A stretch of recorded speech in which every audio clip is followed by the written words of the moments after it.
I'm Lucy Ansbro. I live here in Thorpeness. I've lived here about 13 years. I knew that when we bought this house, because we're right on the edge of the sea, that we would have erosion problems in the future.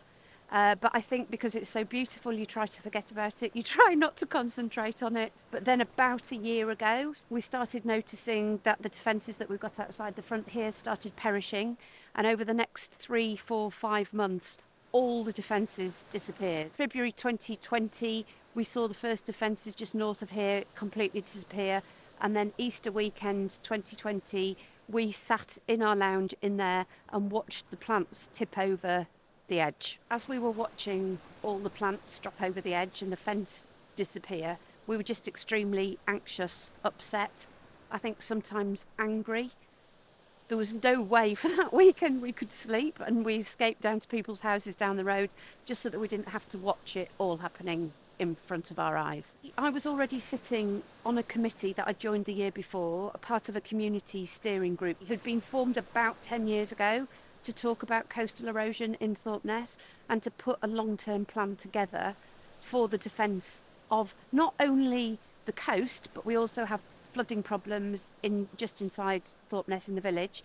So they were trying to put a plan together for a 10-year, 20-year, 40-year, 50-year plan. And so luckily I knew the people to go and talk to when this started happening, to tell them it was happening and to start looking for help. I think that the community feels that government should be stepping in and paying for all the coastal defences, but because I've been here so long, I realised that when we had previous erosion in 2010, 2011, I knew that we had used up quite a lot of our government allocation of funds in the defences in 2010, 2011, 2012. And so I knew that that steering group was going to need to raise the money for the bulk of this complete defence plan that we were coming up with. The biggest issue we have got, whether it's village-wide or countrywide, is communicating to communities that they are at risk and that they are going to have to help themselves.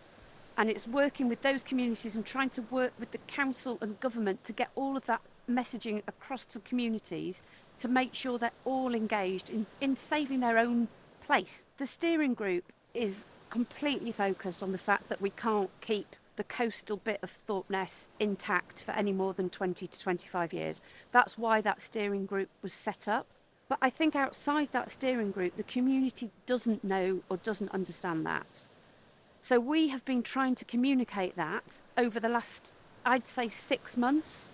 We've been kind of printing leaflets with the help of CPE, putting newsletters together, going to the village fete, talking to people, communicating with people, showing them leaflets, showing them lines of where the coast is now, where it's going to end up. We've tried to do all of that, but there's only so many people you can talk to. There's only so many people who want to engage, and there's a lot of people who just want to ignore it because it's not happening at the end of their garden or happening in the next 2 or 3 years. When the erosion happened outside here in April, because I was sitting on the steering group, I knew who to start talking to at CPE, and CPE, along with the Water Management Alliance, have worked with me personally and the steering group every single step of the way, from when the plants fell off the end of the garden until we managed to get a rock revetment built outside our house that will defend us, I don't know for how long, but for a certain amount of time.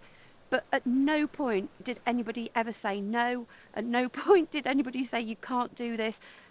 I just had absolute, complete support from all of those organisations and every single member of those organisations that I came across to help me protect my little bit of coast for now